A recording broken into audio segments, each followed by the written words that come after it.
अध्यक्ष जी, जब लालू प्रसाद जी, माननीय लालू जी देश के रेल मंत्री थे, उस समय एक योजना की घोषणा की गई थी इसी सदन में।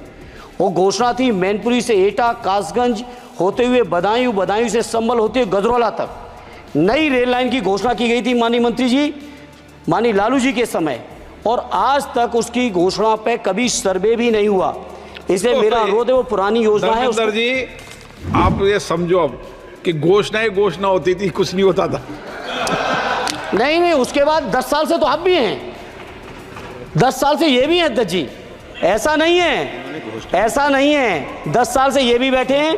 चूंकि हमारी पार्टी के पास समय कम है, इसलिए हम उसको ज़्यादा लंबा नहीं कहेंगे। दूसरा, मैनपुरी से घोषणा नहीं की थी, घोषणा उन्होंने की तो पूरा करना इनकी भी जिम्मेदारी है कि अध्यक्ष जी, विभाग नहीं बदल गया है, भारत सरकार की जिम्मेदारी है। आज जो ये मंत्री जी घोषणा करेंगे, अगले मंत्री की जिम्मेदारी बनेगी, अगले मंत्री की जिम्मेदारी बनेगी।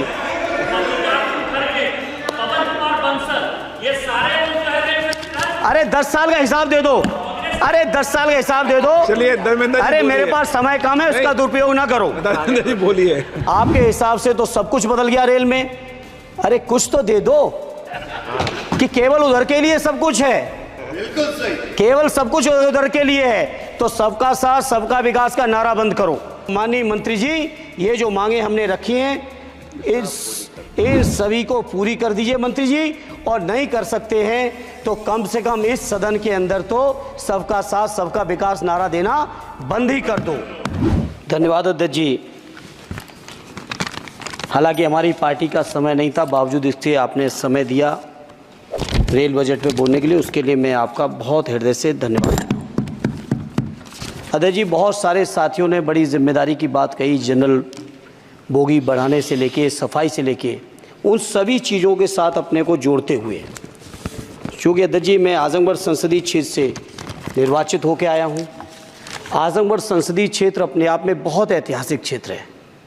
अल्लामा शिबली नुमानी, कैफ़ी आज़मी, अयोध्या प्रसाद हरियोत से लेके तमाम जो हमारे एक से एक महान लोगों की ये सरजमी रही है। अध्यक्ष जी, आजमगढ़ क्षेत्र अलग अलग विविधताओं से भरा हुआ है।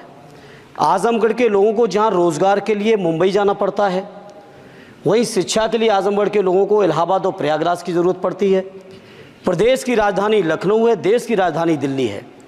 इसलिए मैं अपनी ओर से अपने क्षेत्र के लिए आजमगढ़ से मुंबई, जो कोरोना से पहले, माननीय मंत्री जी ध्यान दे दें, कोरोना से पहले आजमगढ़ से मुंबई एक रेल चलती थी जो कोरोना काल से बंद चल रही है।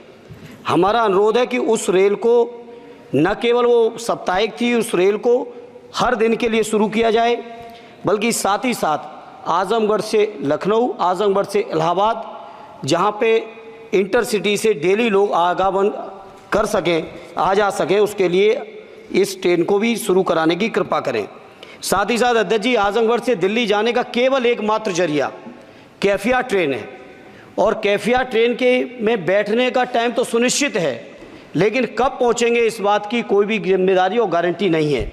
इसे मंत्री जी मैं आपसे अनुरोध करूंगा कि आजमगढ़ से दिल्ली के लिए एक नई रेल लाइन, नई रेल ट्रेन शुरू करने की कृपा करें। मैंने जनरल बजट की चर्चा में भी जिक्र किया था, आजमगढ़ से बनारस से बायां आजमगढ़ गोरखपुर तक नई रेल लाइन का बड़ा प्रचार किया गया अध्यक्ष जी। हमसे पूर्व सांसद ने बहुत प्रचार किया कि हमने सैंक्शन करा दिया है, लेकिन उस पर अभी एक भी रुपए की बजट न स्वीकृत है, न उस योजना का स्वीकृत है। सर्वे ज़रूर हुआ है, डीपीआर ज़रूर बनी है, लेकिन उसकी स्वीकृति मंत्री जी और फंड अभी बाकी है। मैं उम्मीद करता हूं कि आप इसको ज़रूर ध्यान देंगे। साथ ही साथ अध्यक्ष जी, आजमगढ़ में जहानागंज से सठियाओं के बीच रेलवे ओवरब्रिज न होने की वजह से घंटों जाम लगता है। इसी तरह से 2 जगह और हैं, कुटवा मझगवां, बालीपुर से रानी की सराय, डुगवा कोटवा रेलवे पर अंडरपास की बहुत ज़रूरत है। अध्यक्ष जी, एक मिनट और लेंगे। मैं बड़ा सौभाग्यशाली हूँ अध्यक्ष जी कि उत्तर प्रदेश की 3 विभिन्न लोकसभाओं का मैंने प्रतिनिधित्व करने का मुझे मौका मिला, और वो तीनों ही क्षेत्र सदैव नेताजी की कर्मभूमि रहे, स्वर्गीय शरद यादव जी की कर्मभूमि रहे, माननीय अखिलेश यादव जी की कर्मभूमि रहे। इन तीनों ही क्षेत्रों की अलग अलग मांगें हैं, इसके लिए मैं आपसे थोड़ा सा अनुरोध करूँगा। अध्यक्ष जी, जब लालू प्रसाद जी, माननीय लालू जी देश के रेल मंत्री थे, उस समय एक योजना की घोषणा की गई थी इसी सदन में।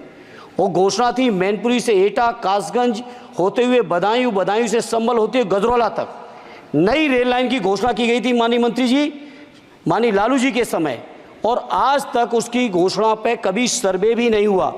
इसलिए मेरा अनुरोध है वो पुरानी योजना है धर्मेंद्र जी, आप ये समझो अब कि घोषणा होती थी, कुछ नहीं होता था। नहीं, उसके बाद 10 साल से तो आप भी हैं, 10 साल से ये भी हैं अध्यक्ष जी, ऐसा नहीं है 10 साल से ये भी बैठे हैं। चूंकि हमारी पार्टी के पास समय कम है इसलिए हम उसको ज़्यादा लंबा नहीं कहेंगे। दूसरा, मैनपुरी से घोषणा नहीं की थी, घोषणा उन्होंने की तो थी। पूरा करना इनकी भी जिम्मेदारी है कि अध्यक्ष जी विभाग नहीं बदल गया है, भारत सरकार की जिम्मेदारी है। आज जो ये मंत्री जी घोषणा करेंगे अगले मंत्री की जिम्मेदारी बनेगी, अगले मंत्री की जिम्मेदारी बनेगी।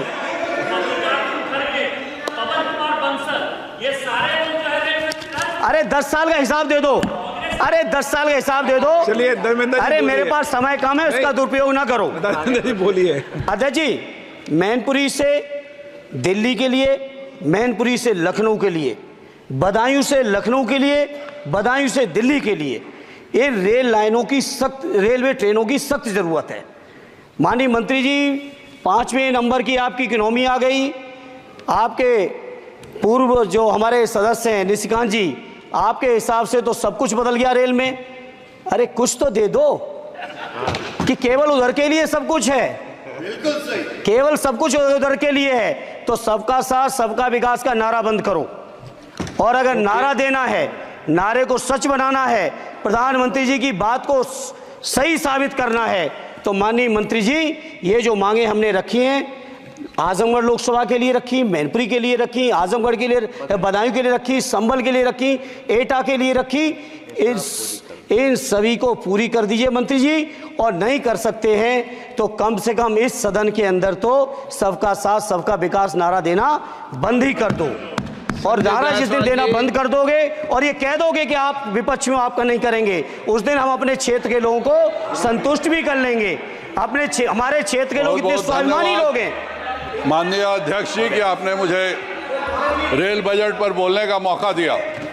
मैं माननीय प्रधानमंत्री जी और माननीय रेल मंत्री जी को बहुत बहुत बीच में छूट गया, तो धन्यवाद अध्यक्ष जी। मैं कहता हूं कि जो मांगे की हैं तीनों ही क्षेत्रों की, उत्तर प्रदेश की जनता की, उसको माननीय मंत्री जी पार्टी से ऊपर उठकर सबके साथ और विकास के लिए पूरा कर दें। आपकी बहुत बहुत मेहरबानी होगी, नहीं तो ये नारा बंद करो। बहुत बहुत धन्यवाद।